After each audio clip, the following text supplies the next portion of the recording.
Olá, pessoal. Daremos início a mais uma videoaula e hoje o nosso tema será a expansão marítima comercial. Espero poder estar contribuindo para o conhecimento de vocês. Ok, vamos lá então? Bom, então nós temos aqui as motivações que levam à expansão marítima comercial. Primeiro, a quebra do monopólio das cidades italianas, Gênova e Veneza, que eram os chamados entrepós, por onde chegavam as mercadorias até a Europa, uma vez que as rotas terrestres estavam bastante prejudicadas em função de guerras, conflitos existentes ali naquela região. O renascimento, né, comercial e urbano, que vai fazer com que haja uma demanda maior de consumo de mercadorias, principalmente as especiarias, tecidos, artigos de luxo, todos esses artigos vindo basicamente em sua maior parte do Oriente. E a centralização também do saber, né? Quer dizer, quanto mais se descobria, quanto mais o homem antropocêntrico tomava conta da sociedade que habitava, mais ele buscava conhecer, mais ele buscava estar ali desenvolvendo as suas relações, não só pessoais, mas as suas relações também comerciais. Bom, os metais preciosos, né? Havia uma escassez de metais na Europa e os metais eram necessários para a confecção de joias, roupas de luxo, e é um símbolo também de riqueza também. A religião, a Igreja Católica passou por um processo de perdas, né, com a reforma. Então ela busca novos horizontes, busca converter pessoas ao cristianismo para não perder o status de maior igreja do período. Bom, temos aqui então a Revolução Comercial, que nós já vimos, que é a expansão, como já fala, né? A expansão marítima e comercial é quando, na verdade, o mundo, pela primeira vez, vai se globalizar, porque nós vamos ter produtos vindos de várias regiões do planeta e sendo trocados entre si nas várias regiões planetárias. Temos também a questão da hegemonia europeia, do qual tem aí, né, aquela velha questão da aculturação, da imposição dos seus valores, seus padrões culturais ao restante dos países, principalmente das suas colônias, e a tal da missão civilizatória. Ou seja, os europeus se achavam acima de todas as outras culturas, logo deveriam levar a sua visão cultural, religiosa, econômica para várias regiões aí, então conquistadas. Bom, trocas culturais, ela acontece assim, mais em função dos alimentos, em função da produção de tecidos, joias, muito menos, né, nas questões mais prioritárias, como a questão da organização burocrática, religiosa, né, isso aí prevalece a organização europeia. Então, né, a burguesia, nesse período também, lembra lá atrás, quando nós vimos aqui a questão da centralização do poder, nós vimos também o financiamento através das companhias, né, pela burguesia, que almejava lucro, almejava aumentar a sua presença, não só no mundo comercial, mas como também, né, no mundo político. Geralmente, quem tem o poder econômico quer ter também o poder político. E, como nós já vimos, né, as unificações, França, Portugal, Espanha, Bélgica, Holanda, que ocorreram lá atrás e vão trazer países formados, países mais compactados, países mais com objetivos mais definidos, né, no que querem em relação ao desenvolvimento da sua questão econômica e das suas manufaturas, né? Então isso vai ser aí um grande incentivo às grandes navegações. Então vamos lá? Bom, temos aqui então as chamadas grandes navegações. Bom, por volta do século XIV, o conhecimento europeu sobre o nosso globo era escasso. É aquela velha história, né? Se eu navegar além da linha do horizonte, eu vou cair, monstros vão engolir nossos barcos e tal. É uma visão, né, que ainda da terraplanície, que hoje ainda é colocada, né? Algumas pessoas ainda insistem nessa teoria. Bom, mas não é o tema da nossa aula agora. E aí, então, foi se descobrindo que o mundo não era basicamente aquela partezinha da Ásia, a centro-Europa e o nortezinho ali da África, que o mundo era muito maior que isso, né? Então tá aí a Europa, a Índia, que é, né, na Ásia, o Oriente Médio, aquele pedacinho ali, como eu falei, e ali o nortezinho da África. E aí, então, o mundo caminhou, o conhecimento cada vez mais acentuado, cada vez mais pesquisas, cada vez mais investigações, e o homem vai construindo equipamentos, vai construindo tecnologia para poder dar, né, voos maiores. E aí, então, tá aí, ó, as embarcações, o astrolábio, o sexteto, né, os mapas, todos esses equipamentos são equipamentos que vão possibilitar as grandes navegações, a saída daquele pequeno mundo para um mundo mais completo. Então tá aí, né, os equipamentos, né, bússola, o quadrante, a belestilha, o sexteto, a bússola, né, faltou ali o mapa, né, mas também como um grande instrumento. E aí as várias culturas pré-expansão e colonização. Nós temos a cultura africana, a cultura americana, a cultura asiática, que eram povos que estavam aqui, né, chamados pré-colombianos, né, pré-colombo, e que tinham as suas maneiras, as suas formas de organização social, a sua cultura, a sua religião, e que tudo isso vai sendo sofrendo aquele processo, como nós vimos lá na frente, de aculturação por parte dos europeus. Então, está aí, né? O processo de expansão marítima europeia, liderado pelos portugueses, logo seguido pelos navegadores espanhóis, e os países possibilitou o contato com diferentes culturas e a expansão das atividades comerciais do velho continente, promovendo um processo duplo de intercâmbio cultural e, ao mesmo tempo, exploração das populações nativas. É aquilo que eu falei, né? Ele é duplo, mas muito mais uma imposição de uma hegemonia da cultura, da religião, dos hábitos europeus, do que a assimilação de hábitos das regiões conquistadas. Bom, as conquistas dos mares, né? No início do século XIV, os conhecimentos náuticos eram bastante restritos, proporcionando apenas deslocamento por mar, que se limitava a locais com acesso pelo mar Mediterrâneo, como o mar norte da África, e os limites ali entre a Europa e a Ásia. Bom, então tem ali, ó, além da falta de tecnologia náutica, o pouco conhecimento a respeito dos mares criava o cenário para a invenção de histórias fantásticas a respeito de monstros e seres tenebrosos que habitavam os oceanos, em especial o Atlântico. Então era isso, aquilo que eu falei, né? O que estava além da linha do horizonte era considerado, né, inimaginável, aquelas histórias lendárias, ou seja, era, né, a falta mesmo do conhecimento do homem, do planeta que habitava, e que as tecnologias como a caravela, sextante, a bússola, a mapa, vieram aí a contribuir para que se explorasse cada vez mais e se globalizasse cada vez mais a permanência aqui no nosso planeta. Então está aí, né, os pioneiros portugueses. E aí a questão do pioneirismo tem uma série de coisas, né? A questão geográfica, a unificação de Portugal, a burguesia sedenta em financiar e ter acesso a mais lucros. Ou seja, então esses fatores acabam possibilitando que Portugal tenha aí o pioneirismo, né, grande expansão.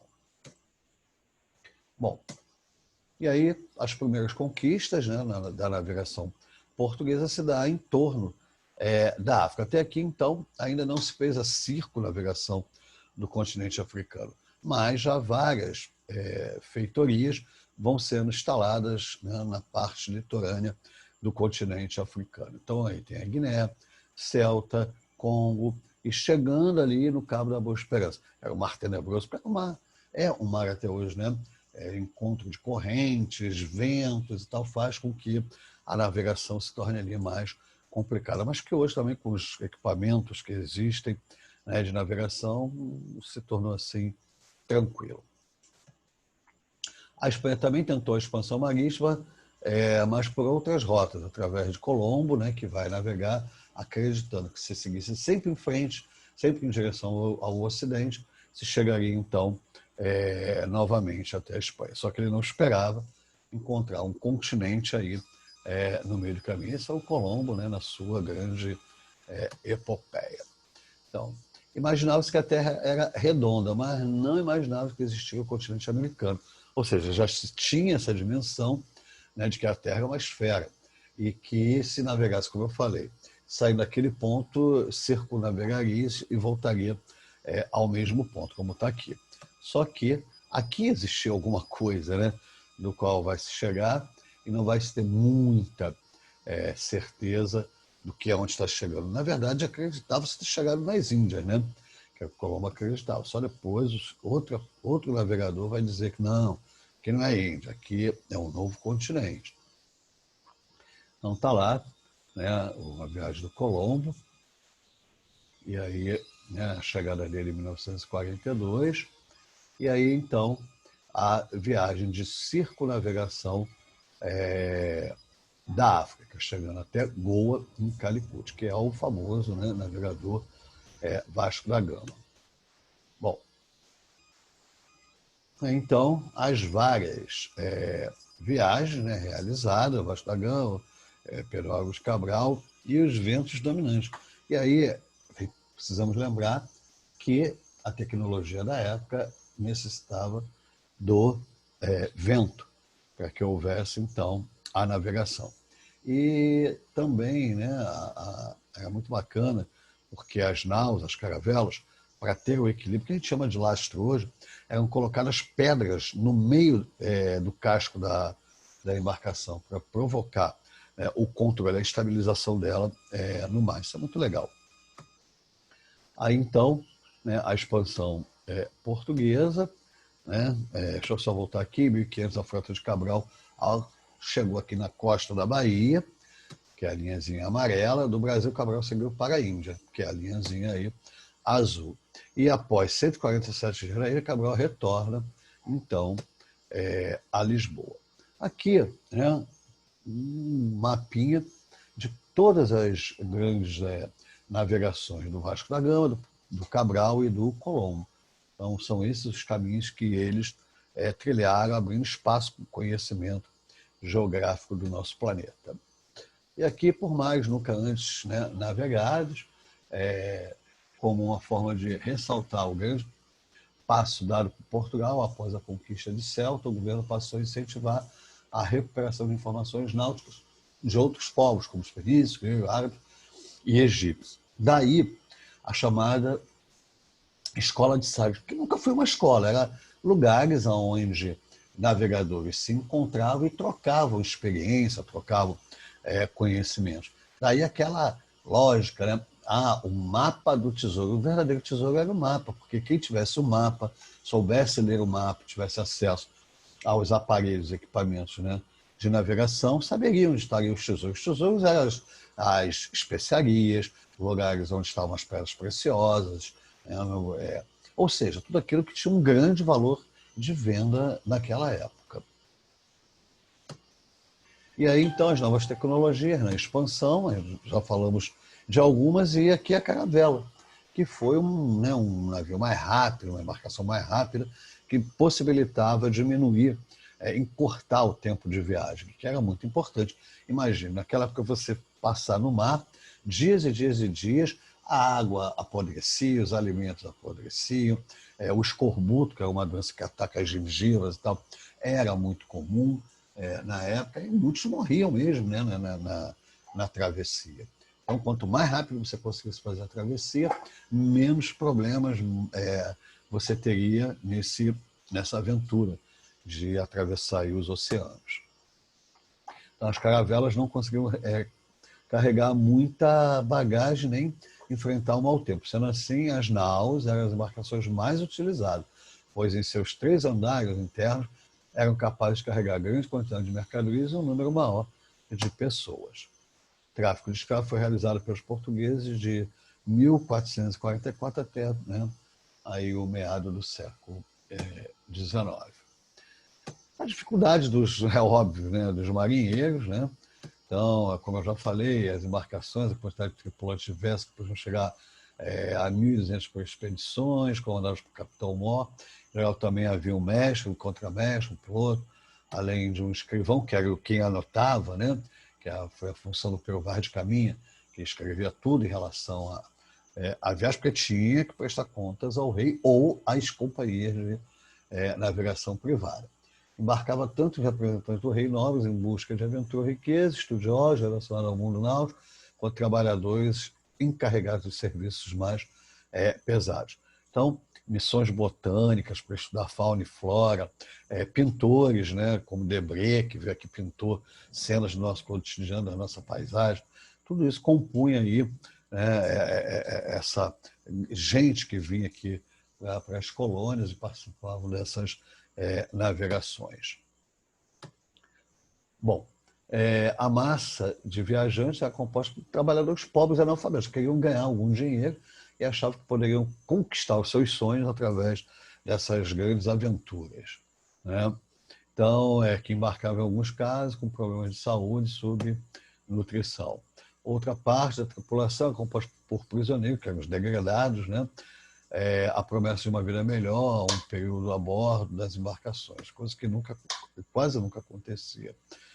Como pessoas responsáveis por diversos serviços, os navios partiam carregando uma superpopulação, que tornava a vida nas embarcações muito difícil. Os alimentos levados nas viagens, em geral, bolachas, vinho tinto, queijo, bacalhau, carnes, frutos secos, etc., acabavam se deteriorando, tendo em vista os longos períodos de viagem e as precárias condições de higiene das embarcações. E aí, então, estão aí as embarcações, né? As péssimas condições de higiene, somadas à má alimentação, ocasionavam doenças na população. Frequentemente sempre punidos com severidade, né? Quem cometia algum erro. Outro grande problema eram os constantes naufrágios, tendo em vista a imprecisão das cartas de navegações e o grande volume de mercadorias carregadas e as tempestades, é óbvio, em alto mar. A igreja participa desse processo, como eu já falei, na perspectiva de reconstruir a igreja que passava por aquele processo, né, de da reforma protestante. Uma das decisões foi a resolução também do conflito que a igreja teve presente, para que se dividisse então o território conquistado, né, qual a parte pertenceria a Portugal e a parte que pertenceria à Espanha. Então está lá o leste meridiano de Portugal, o oeste, e aí então o tratado, aqui tem a bula intercoiteira, que é abandonada, e logo depois é traçado o Tratado de Tordesilhas, ficando aqui o território pertencente a Portugal e todo o restante aqui pertencente à Espanha. Ok? Bom, significado. O que representou a grande navegação e a expansão ultramarina comercial? Foi um marco na história da humanidade, em vista que possibilitou o contato da Europa com outros continentes, que levou a um intercâmbio cultural e comercial. Regiões antes desconhecidas ou restritas passaram a ser visitadas e povoadas pelos europeus, o que abriu espaço para a colonização de diferentes partes do globo. Português, espanhol, holandês, francês, inglês expandiram seus territórios para diferentes regiões das Américas, África, Ásia, né, tendo acesso a extensa riqueza e terras cultiváveis, que levou a uma nova etapa do desenvolvimento comercial. E aí, o Tratado de Tordesilhas, né, e o Tratado de... para que ele tenha essa percepção, né, vai do lado esquerdo, contornando, né, ao lado aqui direito. Então, ele coloca ali a escala, né, para o mapinha, mas para vocês perceberem. O que está em amarelo é o que estava dentro do Tratado de Tordesilhas, o que está em verde é o mundo que já né, se conhecia, e a parte portuguesa também. Bom, aí, né, o Fernão de Magalhães, que foi o responsável aqui, ó, pela viagem de circunnavegação, eu vou abrir aqui que a setinha vai mostrando para vocês, né? Então, ele circunnavegou a Terra, né? Então, essa é a trajetória que ele faz, né? Voltando ali para a Europa. Aqui, a zona de influência portuguesa é em vermelho, né? Toda a região aqui dominada por Portugal, e em verde, de dominação espanhola. Formação dos impérios coloniais, esse, na verdade, é o grande ganho das monarquias, né? Dos reis, e também comercialmente da burguesia, né? Então tá lá, as grandes navegações proporcionaram a formação de vastos impérios coloniais e a criação na Inglaterra, Holanda, de um novo tipo de organização comercial, as companhias de comércio das Índias Orientais e das Índias Ocidentais. Poderosas companhias de comércio que monopolizavam a economia mundial, gerando a acumulação de riqueza e poder para esses estados europeus. Das Índias, porque se acreditava ter chegado às Índias. Na verdade, depois, né, essas companhias vão descobrir que chegaram a um novo continente, mas que também estavam presentes no Oriente, né, na Índia, na China, né, trazendo as riquezas e ampliando o comércio nesse período. E aí, para os povos colonizados, entretanto, as conquistas do ultramarino significaram violência, trabalho escravo, intolerância à sua cultura, religiosidade e costumes, como a gente já falou, como eu já havia falado lá na frente. Não foi respeitado, veio aqui os europeus com a famosa missão civilizatória, impondo a sua cultura, seu modo de ser, de ver o mundo, né, impondo a sua religião aos povos aqui da América, aos povos africanos e parte do mundo oriental. E assim, pessoal, termina a nossa aula de hoje. Eu espero poder ter ajudado a vocês, como eu sempre falo, né, a aumentar um pouco mais o conhecimento de vocês, mas lembrando que tudo isso só é possível se você estudar, se você pesquisar, se você buscar se informar. Faça isso, use o material do livro didático como apoio, das videoaulas, porque aí vai ser uma formação bacana para vocês, ok? Aqui eu me despeço e até então a próxima videoaula.